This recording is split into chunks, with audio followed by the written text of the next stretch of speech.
Hello, my tarot friends. It's Justin Michael. Welcome back to my channel. And of course, welcome if this is your first time stopping by. I appreciate you as well. I have a few things going on today. I wanted to make a few announcements, and then I'm going to do a walkthrough of the Cult of Wisdom Tarot. This is my second take of this. I actually made a video earlier, but for some reason, iMovie is giving me a hard time tonight, and it's putting my audio and video out of sync. So I had to redo this video, and I lost all the other content, but it's not a big deal. I'm just going to be brief. So the first announcement is about my Robert M. Place interview, which is next Tuesday, or this coming Tuesday, I should say. That's the 10th. I will do it as a premiere on Wednesday. I'm very excited about that. I'm reading his book now, and I'm preparing for the interview. I would really love it if people would want to participate in submitting questions to ask Robert. So if you have any ideas, or if there's anything you want to ask Robert, just put it down in the description box. I would really appreciate it. It makes the interview more interesting. You get it from different perspectives. You have different questions to ask. Plus, it's just something I'd like to do. I'd like to include you guys in it. The second thing is that, my channel birthday is in November. There was a bit of a discrepancy about it when I was on the Hermit's Cave. For instance, Simon said my oldest video on my channel was from January. Well, the reason that is because I actually marked my first video as private a while back when I was going through some of my content, updating it and so forth. It was an older video, and it was just a bit dated, and so I wanted to, change with the times. So, it is November, is my birthday, and I will be doing a giveaway. I will announce the winner in an event next week, which is going to be like a little gala get-together with some of my friends in the tarot community.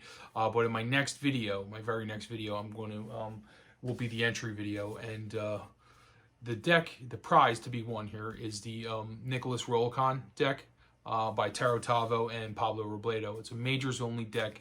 But it does have all four aces and the two pentacles, and it's just really sweet. It's an old historic deck. It's actually as old as the Dodal. I think it may even be older than the Dodal. Yeah, and I will again let you know the only rules there really will be is that you'll have to be subscribed to my channel, and not some random person that just signed up to win something free. There will also be something else included with it, which I'll announce in the next video as well. I haven't decided yet. Yeah, as long as I can ship to you, you can participate. So that's my only requirement. If the post office says I can't ship to you, then there's nothing I can do about that. But if I can ship to you, I will. Lastly, I wanted to do like a new channel kind of shout out. A friend of mine, someone who I met a few weeks ago on the Hermit's Cave, his name is Alex. Really nice guy, very knowledgeable about tarot. He has started his own YouTube channel. It's called the Lazy Genius Tarot and Bazar. Pretty cool title. And he's made some really cool videos. He has a nice collection. He's going through his collection now and doing walkthroughs and so forth. And I just found it interesting. And because I had so much support when I started, I want to pay it forward and try and support him. So he, like I said, he's very knowledgeable, and I've enjoyed some of his videos. So I will put that link down in the description box. Maybe if you like his videos, you'll subscribe to his channel. So, well, that's it, guys. I just wanted to give you those updates, and we're going to take a look at the Cult of Wisdom Tarot. Okay, my friends, so we have the Cult of Wisdom Tarot. It's, as I said, by Tarocco Studio. It's funny because this is a deck that's based on the mythology of the ancient Slavic people. That's like the land of Russia and Ukraine, Eastern Europe. It's something that wasn't very familiar to me, but I was very interested in. I've always been sort of drawn to like Russian history and Russian culture. So I thought I would get this deck along with the Golden Wheel Tarot, which I also have, in an attempt to learn some about some new deities and so forth. And I'm glad I got it because it's a really cool deck. The tuck box that it comes in is like a high quality tuck box. If you're going to get a tuck box, you might as well get one of these because it's just durable, and it's even like it feels good, and it's just really nice. So the box is not bad despite the fact that it is a tuck box. The booklet it comes with is not really a guidebook at all. It's just some information about the deck, what kind of deck it is, tells you who the author is. Her name is Elena Melen. This deck is very interesting because I couldn't really figure out what type of art style. I'll sort of bring that up again in a minute, but let me tell you about the cardstock. Really, really superb, very thick, and also very matte, and it's just really, really high quality.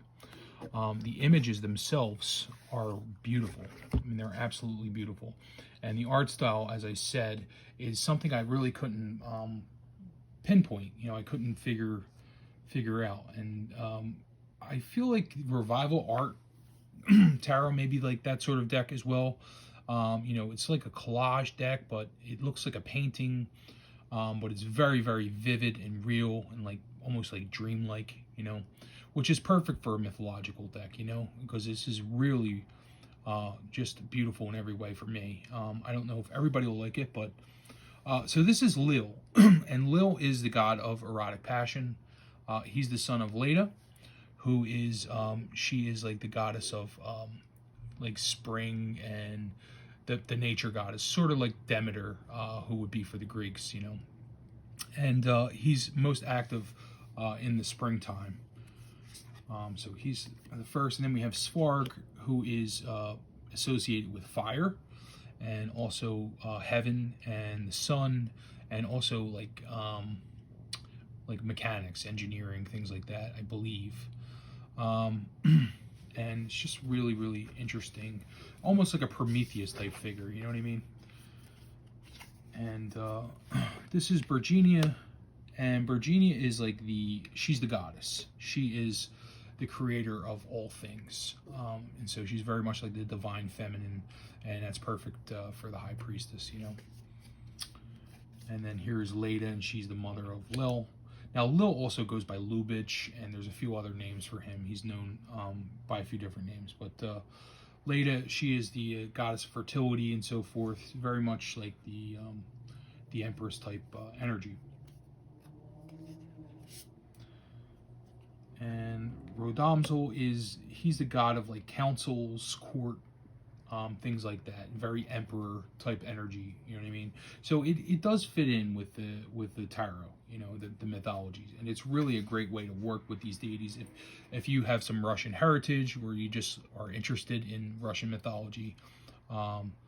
This is Chiselbog or Chislobog, and he is so he's the god of time and all things associated with it, and he also invented the Slavic zodiac, or like the Slavic horoscope. These two figures, Kostroma and Kupalo, so they are brother and sister actually. And what happened was they were separated at birth. This is the story I'm summarizing.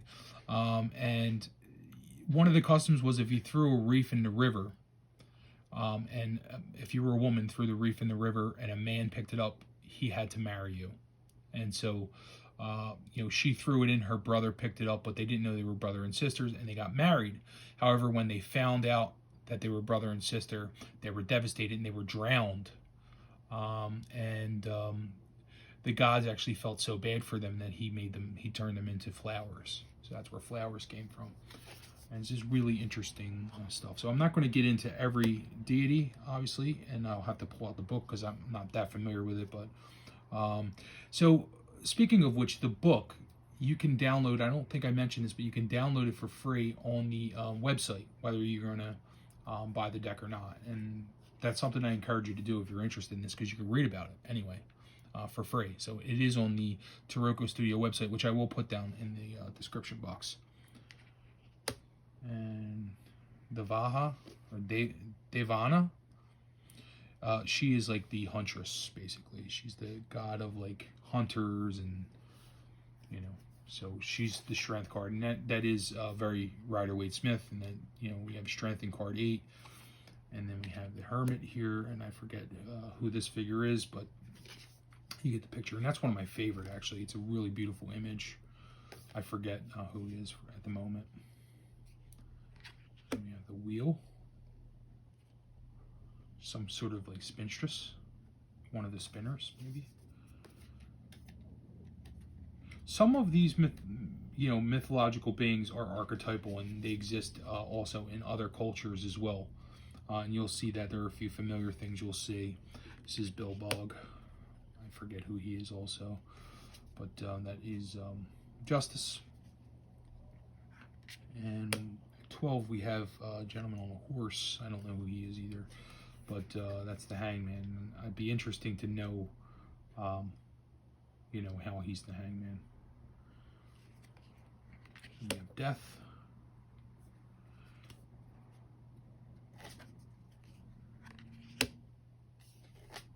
So I'm just going to go through these a little quicker.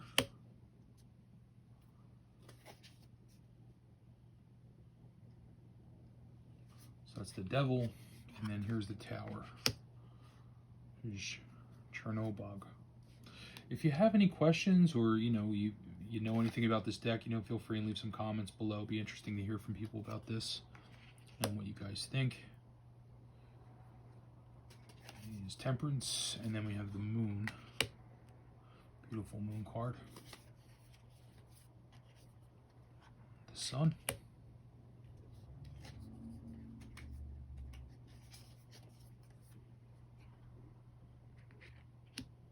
Judgment. And the World. So obviously, you know, you do have that symbolism in there, but it's mostly, like I said, it's deities, and you will have to know who the deities are for the meanings of the cards to make sense. The pips are the same way, actually. The one good thing is, so you have, this is the Ace of Earth, and that's probably the most like a Rider-Waite-Smith ace there is. You know, you have the hand sort of offering a gift of some sort, and it says Ace of Earth. And then these little symbols down here, they represent Earth, and then you have the number of the pip here. So you could just read it that way, you know, and just say, hey, that's the Ace of Pentacles. You know what I mean? Especially when you get here to like the Two of Pentacles. So, you know, you don't have the balancing act of the Two of Pentacles in the Rider-Waite-Smith. You have the Spinners of Fate, which is interesting. They have 2 Spinners of Fate. I think the Norse have 3. But the 2 spinners, obviously, maybe that's some sort of balance built in there. You know what I mean? The meaning's going to be built into the archetype of the card. For instance, you have the 3 of Pentacles here, you know, and you have a pregnant figure, which, you know, kind of relates to the Empress in a way. You know, it's like that motherhood, maternity, but sure, I'm not sure who she is, but that sort of makes sense to me. And like, you know, you can always just go by the number. So, and I'm going to go by through these just a little faster.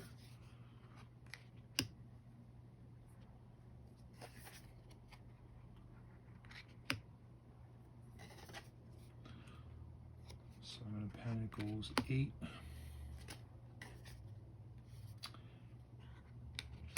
So rather than the meaning of the 9 of Pentacles being visible in the card like it would be in the Rider-Waite-Smith, it's built into the story of the mythological being. That's more or less what kind of deck this is. And then we have 10 of Pentacles here.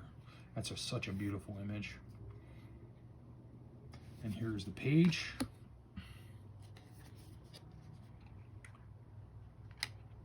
You have Leshy, who is the Knight. Now, Leshy is the Fool in the Ghost and Spirit Tarot, and I actually have a painting of Leshy by Lisa Hunt on my wall. I have the Fool card. I know a little bit about Leshy. Leshy is, you know, sort of an elusive figure. It has to deal with like forest spirits and so forth. I forget the exact story, but I do know him. Like, in other words, there are things that come alive in the forest and so forth. That's how it is in the Ghost and Spirit Tarot anyway. But that's interesting that he's here. And then we have the Queen.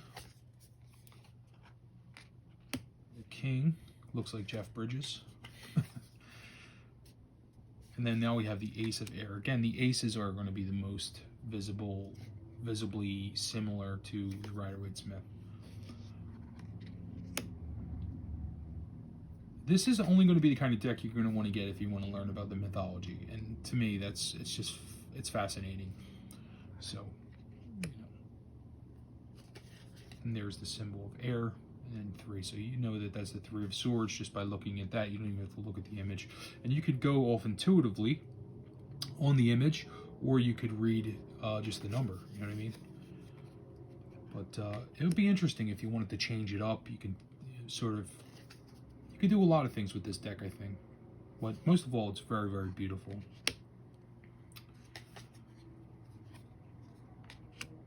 Six of Swords. So that's an interesting image. It's like, how does that play in with the Six of Swords and the Rider-Waite-Smith? But it's obviously built in to the story. You know what I mean? You know, maybe she has to escape that person with the knife there, the dagger. She's pregnant with a child and she has to leave, like a woman and child leaving town kind of thing. So, you know, the meaning could be built into the story, as I said. I'll have to look that one up. And then here we have the Seven of Swords. That's such a beautiful deck, it really is. Sounds like they're racing outside. I don't know what's going on tonight. I'll tell you what, this town is so loud though anymore.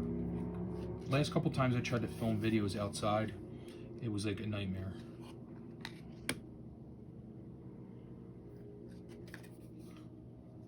So we have the Page of Swords, some sort of messenger, an angel-like figure. And then we have the Knight. Looks like a Game of Thrones character. The Queen. And the King.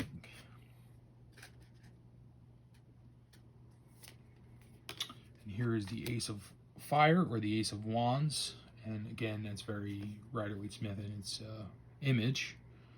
But then again, when we come to the 2 here, doesn't really look like the traditional 2 of Wands, but the meaning would be built into the story of the figure. So I'm just going to finish these pretty quickly here. Go through the rest of them. This one's interesting though, before I move on there, because you have the Four of Pentacles, and the Four of Pentacles is associated with marriage a lot of times. Now, some people in the Rider-Waite-Smith, it is. Some people will say, oh, it's not a marriage because it looks like 2 female figures. Not that that matters in a modern day sense. And maybe it didn't matter to Pixie when she drew it. Maybe she drew it on purpose because she understood that love is blind and so forth. Or just wanted to sort of symbolize marriage, but not exactly an actual marriage. I've thought quite a bit about the Four of Wands, but you know, you have that fire energy, and you put some, that can represent, you know, sexual passion. And when you put structure to that, it's a marriage. You know, if you put structure to sexual passion between 2 people, it's one form of that would be a marriage. So I always was interested in the Four of Wands. And here we have the 5. So that's pretty cool that she's a bride, you know. And 6.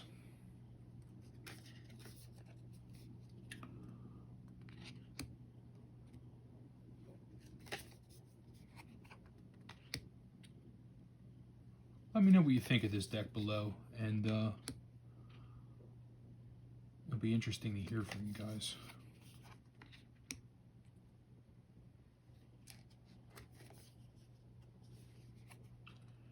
So we have the Page of Wands, Knight, Queen, and King. That's the King of Wands. That's really interesting. Almost looks like Thor. And the Ace of Cups, or the Ace of Water. Again, you have the water symbol there and the number. Well, yeah. I don't know who any of these figures are, but I will learn them eventually. I've already started to. I've read a bit, and I find it very fascinating, actually. So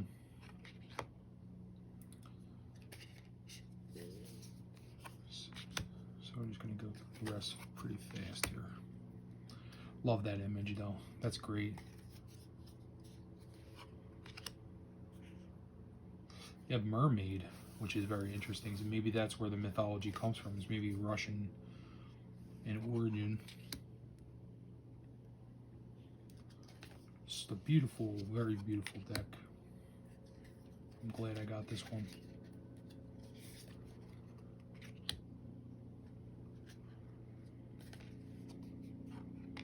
There's the Knight, Queen, and the King. Anyway, guys, that's pretty much it. I appreciate you tuning in. I'd be interested to know what you guys think of that, especially my friend Masha, who is from St. Petersburg, Russia. And also, I do know that Nancy Texas Rose is into Slavic mythology, so I'm wondering, Nancy, do you have this deck, or does anybody else have this deck? What do you guys think? So leave your comments below, and thanks for tuning in today. I hope you all enjoy the rest of your week, and love and peace. Talk soon.